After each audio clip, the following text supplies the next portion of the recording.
Have you read the "Is it embarrassing to have a boyfriend now" article yet? Hi everyone, welcome back to All About Being Single. I'm your host, Violetta. And let's dive into today's topic. All the singles at this point have probably heard about the "Is it embarrassing to have a boyfriend now?" It went viral, and if you're single, man or woman, I'm assuming you probably have heard about it by now. So do I have thoughts? Obviously, I have plenty of thoughts. I love the way my brain works, and so let's dive in. To me, this was more about how having a boyfriend is seen online, not necessarily like in the everyday physical world. So it seemed more of like, is putting a boyfriend on your social media embarrassing now? And I wouldn't say it's embarrassing, but it isn't a good decision because to me, there's really just no real commitment with just a boyfriend. I would always put all of my ex-boyfriends up on social media, and with my very last one, let's call him Frederick. I'm going to call him Frederick. So I didn't put Frederick on there just because I realized that, hey, for all of my ex-boyfriends, like I thought every single one of them was the one and none of them were the one. And I was like, what's the point of putting him on there if I might have to take him down? Again, he's not a fiance, he's not a husband, he's just a boyfriend. So since none of those men were actually committed to me, I was like, what's the point of putting them on there? Well, him, starting with him again. I didn't learn that lesson until I was 35. But yeah, so to me, it's basically just unwise to put anybody that's not actually truly committed to you. Because again, having just a boyfriend or just a girlfriend isn't an actual commitment. It's not engagement, it's not marriage. It's kind of more of like a let's see where this goes, and usually it goes fucking nowhere for a very long time, if we let it. As far as what the actual title of the article reads, I would say if you're embarrassed to be with somebody, or if you think that they're embarrassed to be with you for whatever reason, your best bet would just to be not with that person, not worry about posting or not posting them. That's kind of the least of your issues at that point. I do agree with the author when she mentions that, and I quote, "A world where women's online identities are centered around the lives of their partners, a situation rarely seen reversed." Which, again, very true. Usually men do not post their women up on social media like the women do. Basically, men don't center their women online. And also, why would they? I agree with the men now. They have yet to commit. Many men know their relationships are just temporary, which is why they haven't committed. They haven't put a ring on it. And this is also why I think a lot of men don't center their women, their partners online, is because they're not even sure about their partner and if they want to be with them forever. And again, like I said, now I definitely agree with that mentality. I think I learned it at about the age of 35. So we can tell I learned things very early on in life. But so that actually brings me to my never again. I will never again post just a boyfriend online. A fiance, sure. A husband, obviously, definitely, probably not that much, but definitely not just a boyfriend. It's just a boyfriend that's not actual commitment. It's just a phase of dating, essentially. Like it's just a long phase of dating. And again, unless you're engaged or married, there's just no need to be posting somebody you're just dating or somebody you're just unsure of, because again, you're only dating when you're in a relationship. What's the point of putting them online? And it's shown by the lack of a ring on your finger / the lack of commitment or their own issues with commitment, which also means they're actually not going to be a good partner in life because they have clearly some unprocessed issues surrounding commitment, hence the fear of commitment to begin with. And it is a loop, and the sooner you get out of that loop, the better. And so if women are finally doing that as well, fucking great for us. But, and it's a huge but, I think some of these women aren't posting the men for maybe other reasons too. Sometimes the men tell them not to post them because they're just really in situationships and they don't want other women knowing that. Some of the women aren't posting because they're just going off of the boundaries that their partners have put up around being posted online. So they're just honoring those boundaries. Some of these women or even men online have a brand built, which is also why they're not posting their boyfriends, girlfriends, because really that account isn't a personal account. It's a business account, essentially. Some of these women aren't posting their men online because since men are the gatekeepers to commitment, if they're not fully committed yet, the women don't want to post them because what's the point? Hey, this guy's not fully committed to me yet. I'm not going to show him off. What's the point? He hasn't even put in the work that he needs to do to really have me. Some of the women aren't embarrassed about having that boyfriend or a boyfriend.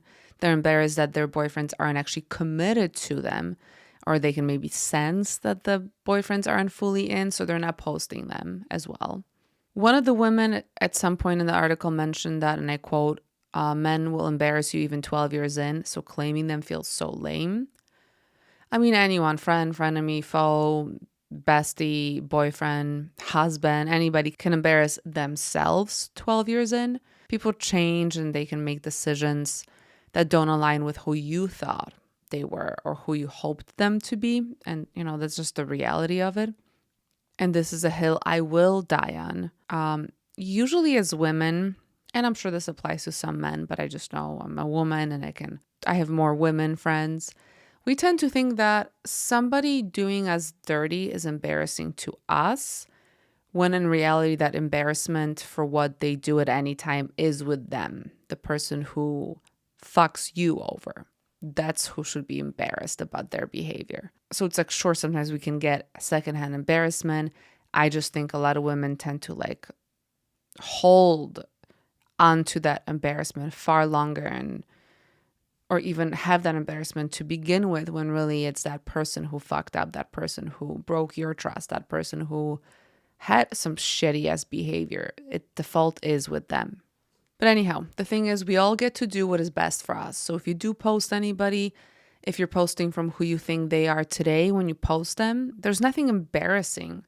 If you choose to post a boyfriend or a girlfriend or an ex person, even for yourself, not for other people's validation, we all decide to do what we want to do, what we think is best. And sometimes what we don't know, we just don't know. And we're all human, we're all flawed, we all make mistakes. And also people do change, just because you posted them at some point in your life when you loved them and you thought they were the best thing on earth, and when you perceive them to be a good person because they were showing you, they were trying to be a good person, and hopefully they were a good person.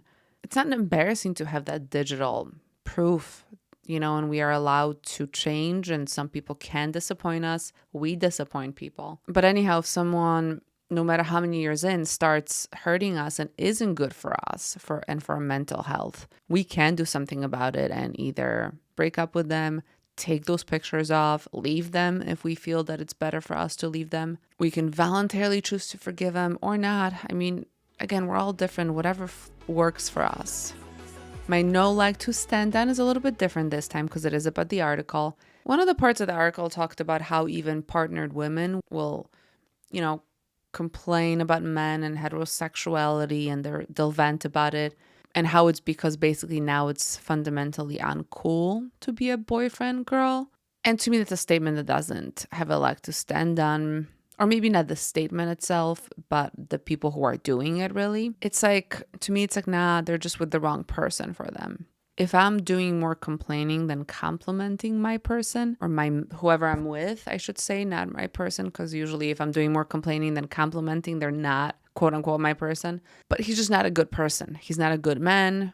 He's not good for me at that point. So the issue isn't with it being considered embarrassing to have a boyfriend. The issue is with people, both men and women. So this could apply to having a boyfriend or having a girlfriend, not leaving the wrong relationships for them and just complaining about them constantly. And I see this all the time, and it's sad. And I do think more people would benefit from leaving bad, toxic relationships and being single than in staying in those relationships.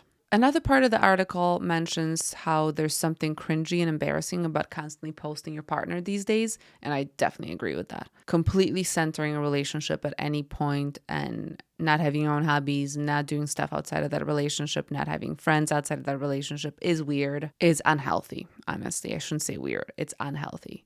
Life gets better the sooner we realize that, the sooner we have our own hobbies, the sooner we make sure that we have all kinds of relationships in our corner. The author does mention that being partnered doesn't affirm our womanhood anymore and how it's no longer considered an achievement. And I really wish that was true. But in reality, it just really isn't. Many women still fall victim to this weird mentality. I still see it in everyday offline life, at least. Most women are still centering their lives around their men. They still cancel their plans with their friends for their men often. They still mainly talk to their girlfriends about their men when they're out with their girlfriends instead of just enjoying the time. And even online, you're still seeing a lot of women, for example, post pictures of the men. So that is still a common thing in like the regular people circles. Plus, a lot of women will have like a profile picture of them and their guy, while the men usually just have a picture of themselves. Okay, so our note to self is just a quick little task almost. If you haven't read the article, go read it. I do think it's starting up a conversation that's important in today's world, and especially in today's dating world. And so the note to self really is, what do you think? Do you think it's embarrassing to have a boyfriend? I believe in dancing every day, so we're going to do a little dance break. And once we come back, we'll talk about that a little bit more.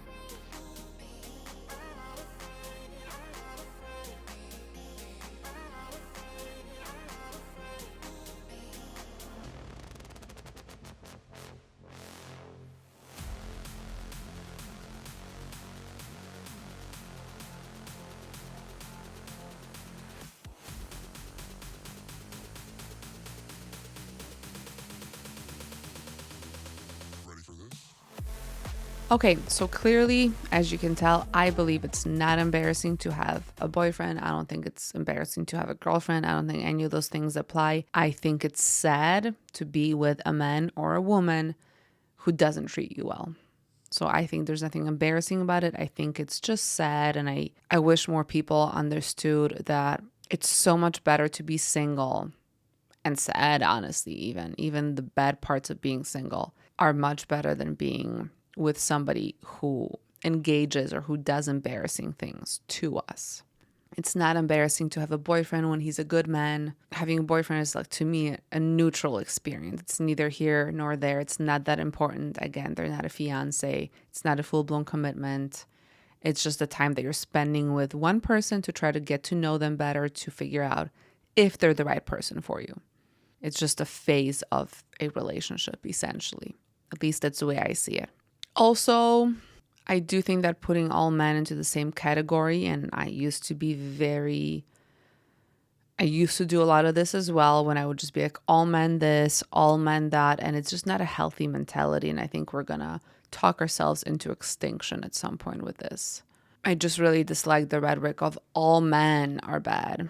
You know, sometimes the life that we live is a mirror. Well, all of the time, the life that we live is a mirror of ourselves. And I used to choose those men. I wasn't looking at my own behavior and how my behavior is problematic. I kept not realizing that I hung around in circles I shouldn't have been in, and to begin with, because I was better than those dynamics. But anyhow, there are good men out there, and I hope for all of us heterosexual women that we can find one of those good men and date one of those good men and then be engaged to one of them and get married for as long as that marriage works. And then maybe even for some of us get divorced from that good man if it no longer aligns with who we are. At the end of the day, we can all make choices that are best aligned with us. And for the lack of a better word, we should. One of the other good parts about the article that I did like is she mentioned how there's no she or he. I believe it might be a she, but I actually don't know. So basically, the article mentioned there's no shame in falling in love, even in trying and failing to find it, or not trying at all. I do agree with the article. There's no shame in falling in love, even trying and failing to find it, or not trying at all, honestly. I mean, life is long and you're going to have various eras of your life, some single, some not. Hopefully, as long as you're willing to leave bad relationships behind. But yeah, some with various people, various friends, various boyfriends, girlfriends. You know, some of us might have a few marriages. You never know. But having a variety of those experiences, life really do makes you a more well-rounded individual. And it's just such a good thing about life. Life is about the experiences. And the more of experiences, the better, at least I think. And you can take whatever resonates with you, leave whatever doesn't, as always. But let's get to the weekly glow up.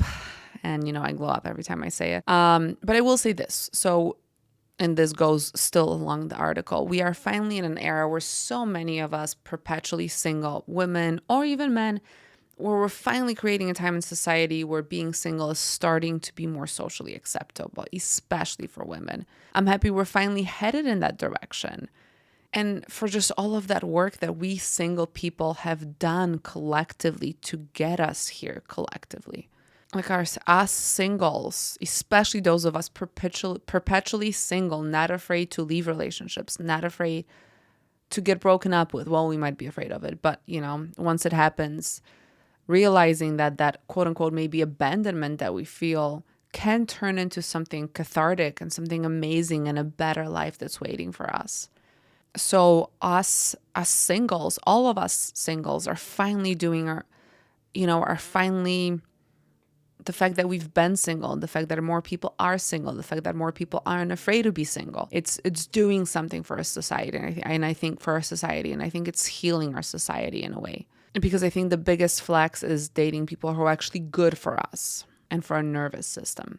So anyhow, all that to say, this week's glow up is, if you're dating, pay attention to how your body feels around the people that you talk to, that you date, that you text, or even that you scroll past, even on social media. And if you're not dating right now, you can do the same thing towards your friends, or maybe potential friends, or just maybe your acquaintances or your coworkers. And you could also obviously be doing that when you are dating as well. That also works for either one. But anyhow, if someone makes your nervous system feel like it's in survival mode, that's your sign. That's not your person, whether it be a friend or a potential partner. Basically, this week, notice how your body feels around people. If you could take a moment to share this episode with anybody that you think might also benefit from it, I would appreciate that. Thanks for listening to this episode. I'll be back next week, and I hope you will be as well.